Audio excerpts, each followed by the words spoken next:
জনাব মাহফুজ আলম উপদেষ্টা, তার উপরে সাম্প্রতিক সময়ে জামায়াত শিবির যা করছে এবং তাকে যেভাবে ট্যাগ করছে, তাকে যেভাবে আক্রমণ করছে, ইতিমধ্যে বুঝতেই পারছেন আজকের খবরটি কতটা গুরুত্বপূর্ণ একটি খবর। বন্ধুরা চলুন ভিডিওতে আজকে আর বেশি কথা বাড়াবো না, সরাসরি আজকে আমরা চলে যাব মূল ভিডিওতে, আর সেখানে আজকে আমরা দেখব আজকের খবরের বিস্তারিত।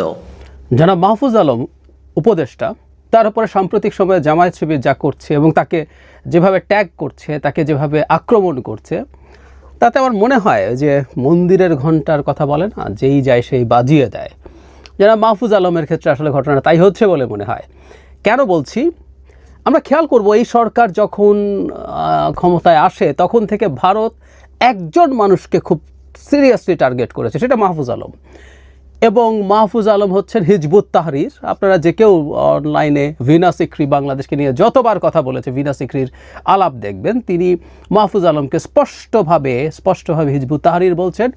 এবং তিনি শুধু নন, অন্যান্য অনেকে বলে। সো ভারত তাকে শত্রু, জামাত শিবির তাকে আবার ভারতের দালাল বানাচ্ছে, ইসলামের একটা অংশ তাকে আবার ইসলামের শত্রু বানাচ্ছে।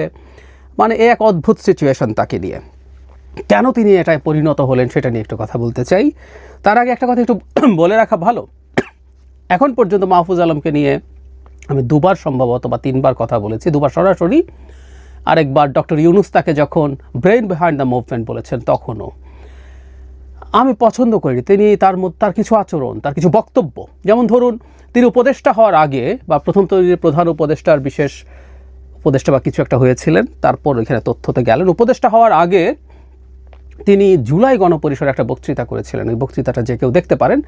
তিনি নিজেকে কার্যত মাস্টার মাইন্ড আসলে দাবি করেছিলেন, এটা তিনিই করেছিলেন। এটা অত্যন্ত বোকামিপূর্ণ, অত্যন্ত বালখিল্যপূর্ণ দাবি ছিল বলে আমি মনে করি। সেটার বিরুদ্ধে আমি কথা বলেছিলাম এভাবে যে কেন এটা কোনোভাবেই একটা পরিকল্পিত মুভমেন্ট হতে পারে না, আলাদাভাবে ভিডিও করেছিলাম। শুধু তাই না, ফেসবুকে তিনি মাঝে মাঝে স্ট্যাটাস দেন এবং তার কিছু স্ট্যাটাসের সমালোচনা করেও আমি কথা বলেছি। কিন্তু এই সমালোচনাগুলো থাকবে, কিন্তু একটা গুরুত্বপূর্ণ মানুষ তিনি এই মুভমেন্টের, এতে কোনো সন্দেহ নেই। অনেক গুরুত্বপূর্ণ মানুষদের একজন তিনি, মাস্টার মাইন্ড বলে আমরা সহজে যেভাবে বলি, কেউই নন, আসলে কেউ নন। যে কারোর সাথে আমি এটা নিয়ে ওপেন ডিবেট করতে প্রস্তুত আছি। যাই হোক, সেদিকে যাচ্ছি না। কিন্তু এখন যখন তিনি এই সংকটে পড়েছেন, মাহফুজ আলমের প্রতি আমাদের দৃষ্টিভঙ্গি কী হবে? উনি সংকটে কেন পড়লেন? ওনার সংকটের কারণ হচ্ছে তিনি প্রথম একটা ফেসবুক স্ট্যাটাস দিয়েছিলেন, সেটা একটা অংশ আমি একটু পড়ি। তিনি বলছেন এভাবে,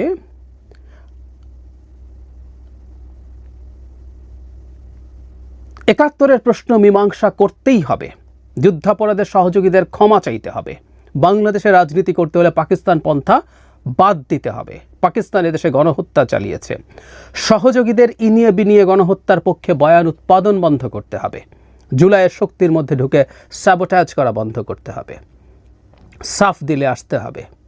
আর এরপর মুজিববাদী বাম, মানে উনি দুইটা গ্রুপকে টার্গেট করেছেন। কি সমস্যা হয়েছে আমি ঠিক বুঝলাম না। মানে উনি এখানে তো জামাত শিবির টিবির বলে নাই, তাই না?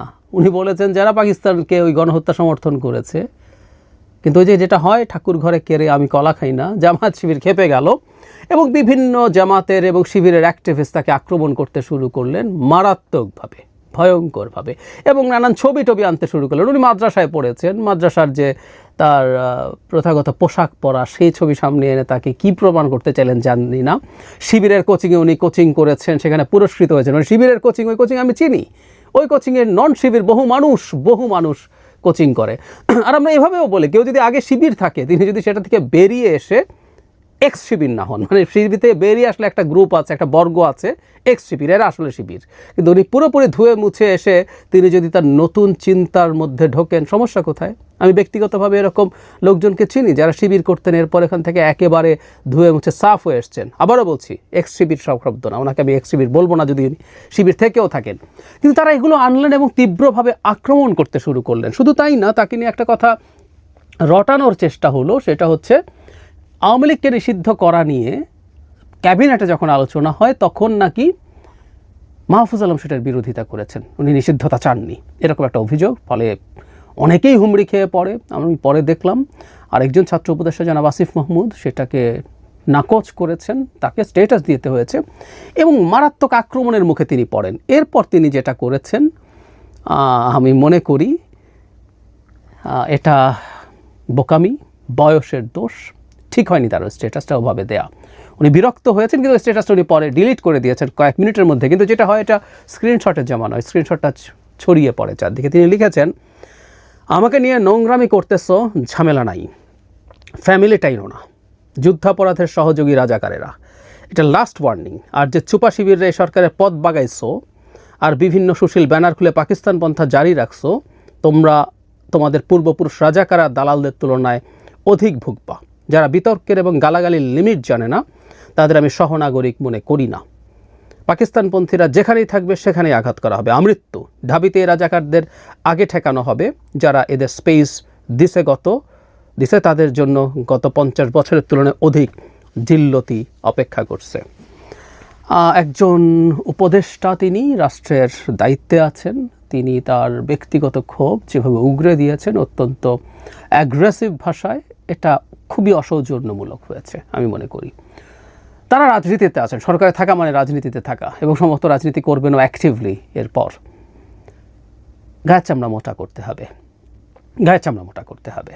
কিন্তু তিনি আসলে সম্ভবত খুবই অস্থির বোধ করেছেন এই কারণে। এখন তিনি কেন আক্রমণের শিকার হয়েছেন, এবং আমরা পরে খেয়াল করব তিনি শুধু নন, এনসিপির বিভিন্ন পর্যায়ের নেতাকর্মীরা অ্যাক্টিভলি এরপর জামায়াত শিবিরের বিরুদ্ধে তারা বক্তব্য দিতে শুরু করেছেন। শুধু সেটা না, এখানে একটা গুরুত্বপূর্ণ ইস্যু আছে, সেটা আমি আলাদাভাবে কথা বলতে চাই। শাহবাগে যে একত্রিত হয়েছিলেন সেই ব্যাপারে এনসিপি নিজে একটা আলাদা স্টেটমেন্ট দিয়ে তাদের অবস্থান ব্যাখ্যা করেছে। এটাও কেন করছেন, কি কারণে? মাহফুজ আলম আসলে অ্যাটাকড হয়েছেন ওটার একটা অংশ হিসেবে, কারণ মাহফুজ আলম শিবিরকে, বিশেষ করে ৭১কে যখন আলাদা করে ডিফাইন করতে বলছেন, ওটাকে আলাদাভাবে নেগোশিয়েট করতে বলছেন, এবং তিনি পাকিস্তানের গণহত্যা সমর্থনকারীদের ক্ষমা চাইতে বলেছেন। আমি ক্ষমাটা মানাতো, যদি কেউ ফৌজদারি অপরাধ করে থাকে তাদেরকে তো আসলে ক্ষমা চাইলেও হবে না, তাদের ফৌজদারি অপরাধের জন্য বিচার হতে হবে। ফৌজদারি অপরাধ কখনো তামাদি হয় না, তাই না? ফলে তিনি সেই দোষে পড়বেন খুব স্বাভাবিক। এবং তিনি যেহেতু, আমি ওনাদেরকে আসলে এনসিপি বলি, মাহফুজ আলম বলি আর আসিফ মাহমুদ বলি, এরা সব এনসিপির লোকজন, সরকারে আছেন, তারা এই জন্য প্রকাশ্যে আসছেন না। তারা যখন জামায়াতকে ৭১ প্রশ্ন করা শুরু করেছে, জামায়াত মনে করেছিল যে তারা খুবই সুবিধাজনক একটা অবস্থায় এসছে, তারা এনসিপিকে সামনে রেখে মাঠে নেমে যাবে। সেখানে যখন মাহফুজ আলম এই কাজটা করলেন, তখন খুব প্রথাগতভাবেই জামাতের খুব টিপিক্যাল কতগুলো আচরণ আছে। কাউকে যখন পছন্দ হয় না, এই যে এই কার্টুনটা তৈরি করা হয়েছে, লেজে ইন্ডিয়ান ফ্ল্যাগ বেঁধে দিয়ে চাবি দিয়ে তাকে ঘোরানো হয়, যা বলে তা করে। আবারও বলছি, গীতা সিকরি বলছে কিন্তু তিনি আসলে হিজবুত তাহরির, ডক্টর ইউনূসের সরকার যে ইসলামিক এক্সট্রিমিস্টদের সরকার, তার একটা বড় প্রমাণ হচ্ছে তাদের কাছে হিজবুত তাহরিরের মাহফুজ আলম এখানে আছেন, এটা হলো তাদের যুক্তি। সো আমরা এগুলো সব কিছু দেখেছি। কেন এটা হচ্ছে, এর মধ্যে যুক্ত করেছিলাম তিনি একবার ইসলাম নিয়ে কয়েকটা মন্তব্যের জন্য ইসলামের একটা ইন্টারপ্রিটেশন, আমি কট্টর বা র্যাডিক্যাল বলছি না, ইসলামের অনেকগুলো ইন্টারপ্রিটেশন আছে, সত্যিই আছে। আমি বহুবার বলি যে যারা মাজার ভাঙছেন তাদেরও একটা ইন্টারপ্রিটেশন আছে, যারা মাজার ভাঙার প্রতিবাদ করছেন তাদেরও একটা ইন্টারপ্রিটেশন আছে, যারা কিন্তু এক পক্ষ তার এক পক্ষকে টলারেট করছে না। ফলে মাহফুজ আলম যখন বিভিন্ন ইন্টারপ্রিটেশনের আলাপ আনছেন, তখন এক ইন্টারপ্রিটেশনের মানুষ আবার তার বিরুদ্ধে ক্ষুব্ধ হয়ে গেছেন। আমি শুরু করেছিলাম যেটা তিনি মন্দিরের ঘণ্টায় পরিণত কেন হয়েছেন। আমি সোফার যা দেখছি, মাহফুজ আলমের চিন্তা নিয়ে কেউ প্রশ্ন করতে পারেন, চিন্তাকে ভুল বা সঠিক কেউ বলতে পারেন, কিন্তু তিনি একটা নির্দিষ্ট চিন্তার মানুষ এবং তিনি সেটা প্রকাশ করছেন সাহসিকতার সাথে, কখনো কখনো ইম্যাচিওর্ড ওয়েতে করছেন। তিনি ক্ষমতায় থেকে, দায়িত্বে থেকে, সরকারে থেকে এটা পারেন কিনা এই প্রশ্নগুলো আসতে হবে। কিন্তু তিনি এই যে এনসিপি একটা আলাপ করছিল যে তারা একটা মধ্যপন্থার কথা বলে, আমি ধারণা করি মাহফুজ আলম চেষ্টা করছেন এই মধ্যপন্থাটাকে আপহোল্ড করতে। এই আপহোল্ড করা মধ্যপন্থার সংকটই এটা।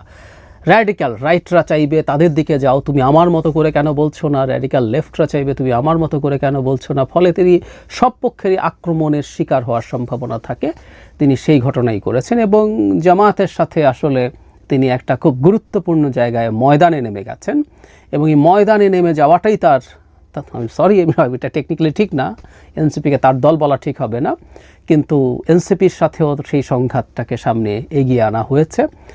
জামায়াত তার ৭১ নিয়ে যে কোনো কিছু যখনই সামনে আসবে সে অস্থির হবে, তার মাথা নষ্ট হবে, সে সেটাই করতে গেছে জনাব মাহফুজ আলমের সাথে।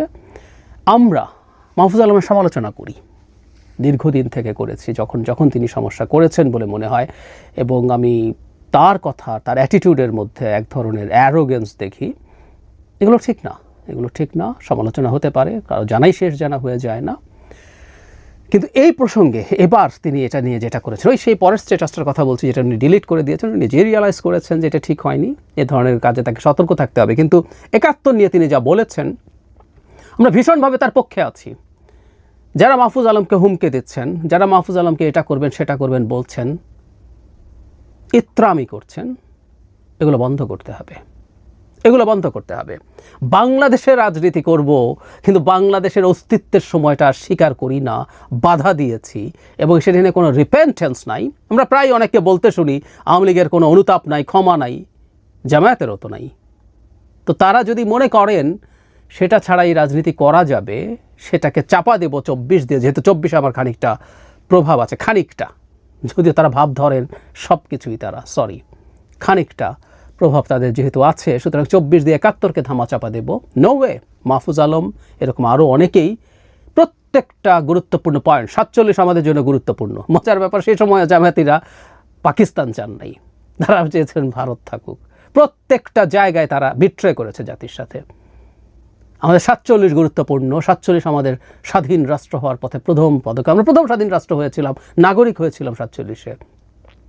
তারপর আমাদের ৭১, প্রত্যেকটা ল্যান্ডমার্কস, আমাদের ৯০, আমাদের ২৪, প্রত্যেকটা গুরুত্বপূর্ণ। এবং আমি আগেও বলেছি, আমি একটা কলাম লিখেছিলাম যে ভবিষ্যতে বাংলাদেশে যতগুলো ন্যায্যতার লড়াই থাকবে, আমাদের যতগুলো লড়াই, আবার যদি কখনো গণতন্ত্র সমস্যায় পড়ে বা অন্য কোনো ইস্যুতে সমস্যা, আমরা যতবার আমাদের সেই লড়াইটা করবো, এটা ৭১-এর এক্সটেনশন।